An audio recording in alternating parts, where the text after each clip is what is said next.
Olá, vamos falar sobre a equação de onda.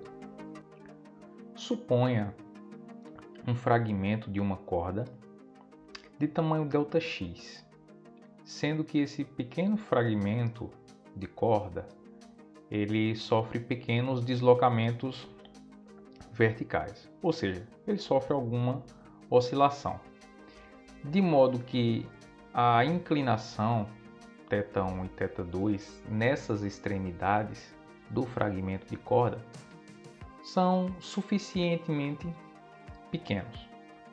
Temos aqui nas extremidades do fragmento de corda as inclinações θ1 pequeno, também θ2 pequeno.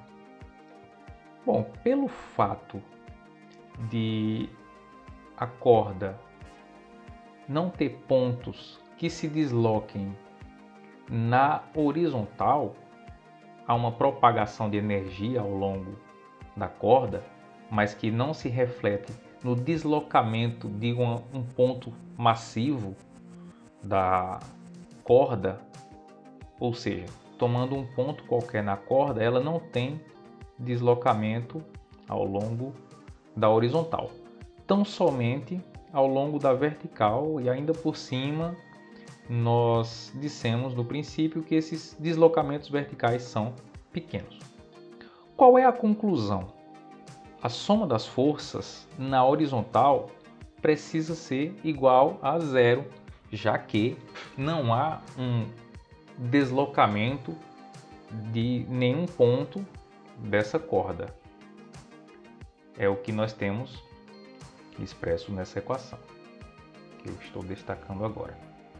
Bom, porque as forças que temos nas extremidades da corda, chamadas Ft1, é uma força de tração 1, e Ft2 na outra extremidade, força de tração 2, elas foram tomadas a partir dessa componente da força, a componente que atua na horizontal, essa componente aqui que nós estamos desenhando, essa seria a Ft1 cosseno θ1, enquanto que essa outra componente é Ft2 cosseno θ2.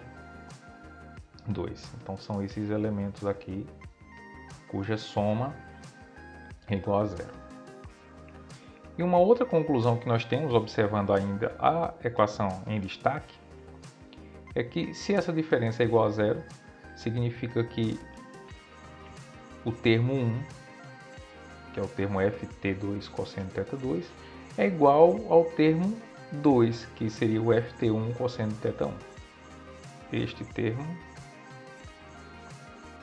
é igual a este termo, já que a diferença entre eles é igual a zero. Como supomos que os ângulos θ1 e θ2 são ângulos pequenos, o cosseno de um ângulo pequeno é aproximadamente 1. Se eu levo em conta que θ1 e θ2 são ângulos pequenos, então o cosseno de θ1 e o cosseno de θ2 são aproximadamente 1. Se assim é, a expressão inicial pode ter eliminados os termos cosseno de θ1 e cosseno de θ2, ou vice-versa, não na ordem que eu cortei, já que cosseno de θ1 e cosseno de θ2 são aproximadamente 1, sobra Ft2 e Ft1. Conclusão, a componente Ft2 é exatamente igual à componente Ft1. E aí nós podemos falar que essa força é a força de tração da corda, uma força Ft única, que opera de um lado e do outro da corda. Ora, a soma das forças na horizontal é zero, mas a soma das forças na vertical não pode ser zero. Haja vista, eu disse inicialmente que existem pequenas oscilações verticais. Então, se nós focalizarmos num ponto específico da corda, perceberemos que ele oscilará, ou seja, se movimentará na vertical.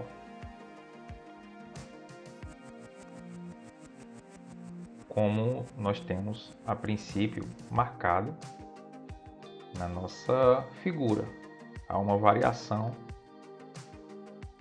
de posição na vertical chamada ΔY. Logo, a soma das forças não pode ser dita zero, mas existe uma expressão que a indica. As forças são Ft1 seno de θ1 e a outra em sentido oposto, que é Ft2 seno θ2.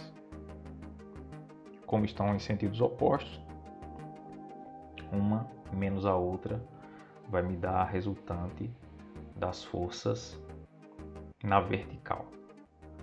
Como o ângulo é pequeno, tanto θ1 quanto θ2, nós vamos utilizar o seguinte argumento.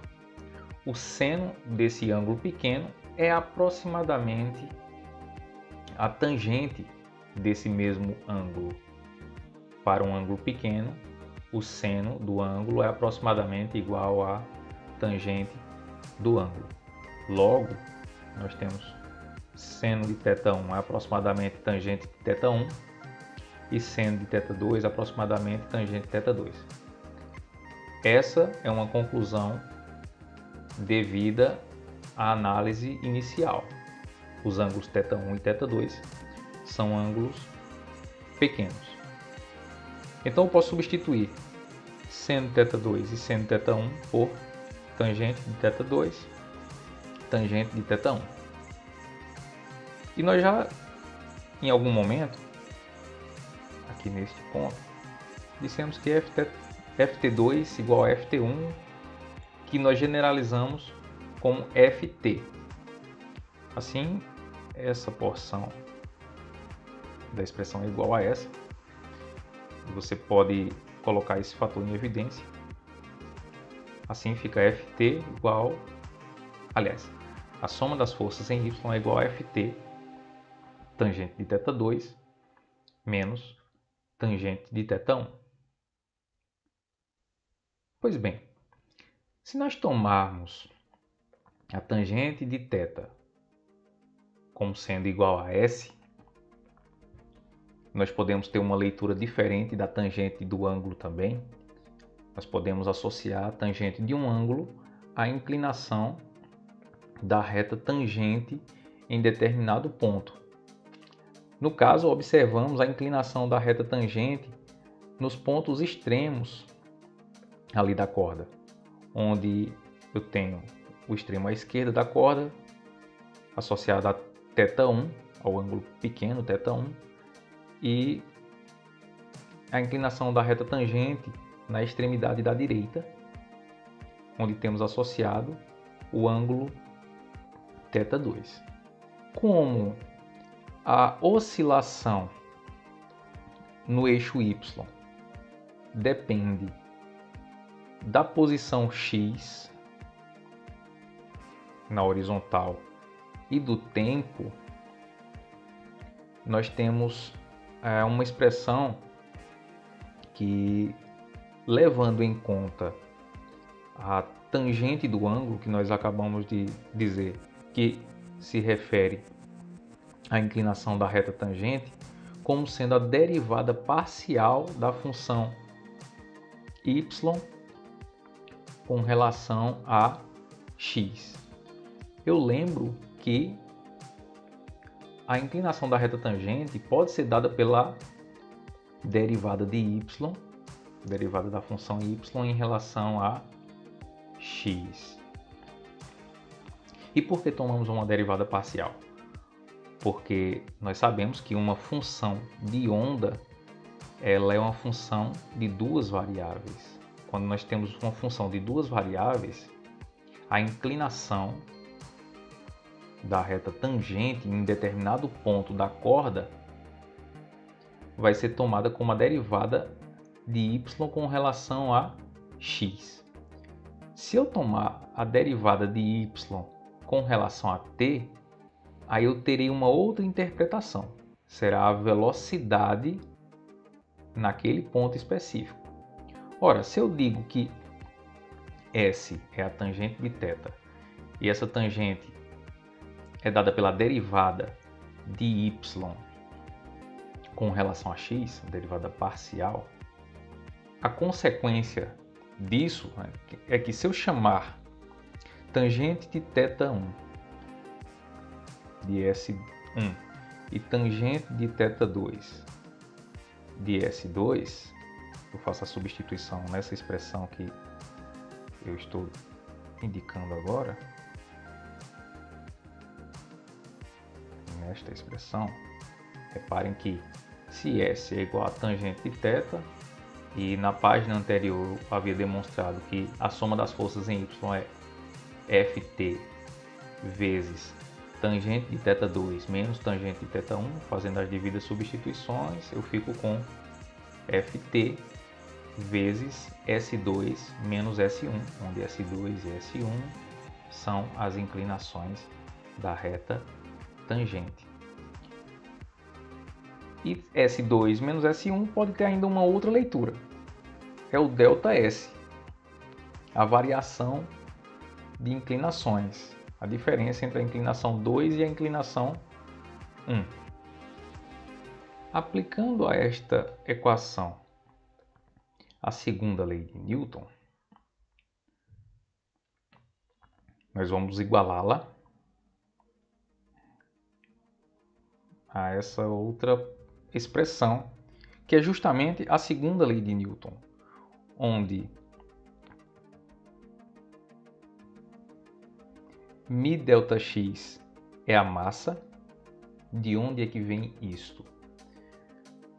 μ é a densidade linear da corda, ou seja, a quantidade de massa por unidade de comprimento, m sobre ΔX. Então, isolando ali m igual a μ ΔX. E a segunda porção corresponde à aceleração. Massa, aceleração.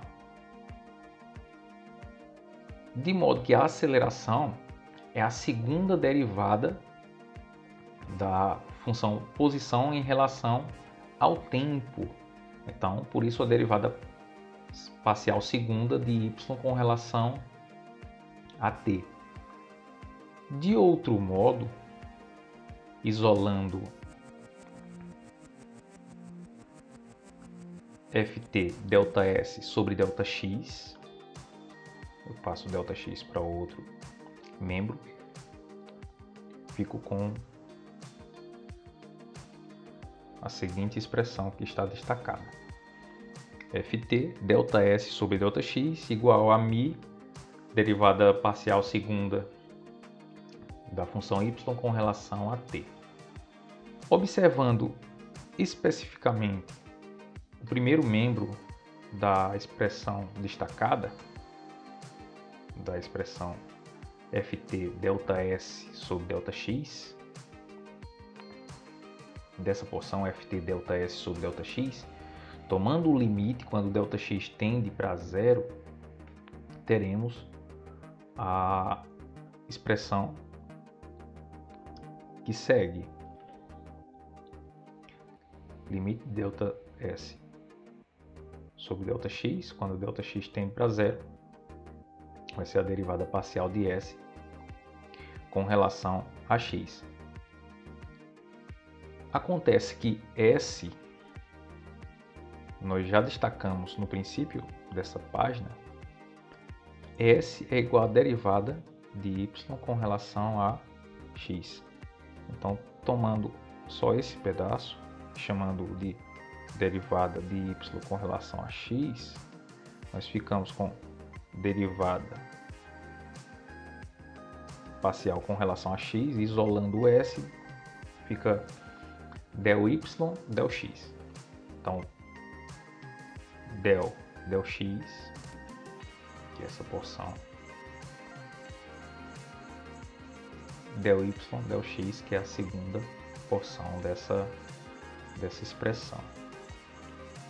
Nota-se então que ΔS sobre ΔX é a segunda derivada de y com relação a x, derivada parcial, obviamente, já que a função y é uma função yx de t.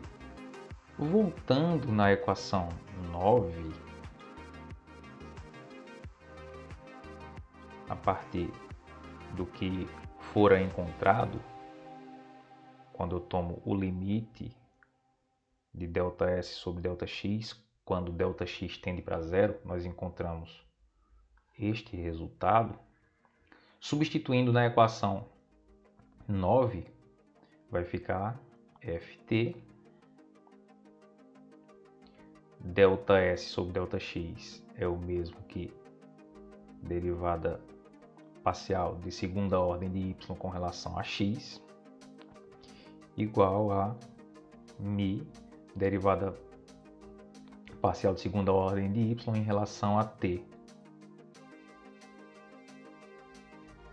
Ainda posso escrever de forma alternativa essa equação que eu chamei equação 10a, isolando este termo e passando Ft para o outro membro. Nós temos essa configuração então. Derivada segunda de y com relação a x é igual a μ sobre Ft, derivada segunda de y com relação a t. Todas essas derivadas que nós estamos tratando são derivadas parciais. Derivada de y com relação a x no lado esquerdo. Derivada segunda de y com relação a t do lado direito. Essa, portanto, já é a equação da onda. Só que essa descreve uma onda em uma corda, onde destacamos este termo μ sobre Ft, que se refere à velocidade de propagação da onda na corda. Lembramos que a velocidade de propagação da onda na corda é raiz quadrada de Ft sobre μ. Logo, μ sobre Ft é o mesmo que 1 sobre V ao quadrado. E quando nós substituímos μ sobre Ft por 1 sobre V ao quadrado, temos a equação de onda da forma geral. Uma forma que leva em conta a velocidade de propagação da onda, já que a velocidade de propagação de uma onda é uma característica importante e presente em quaisquer ondas. Enquanto μ e Ft referem-se a características específicas de uma onda que se propaga em uma corda.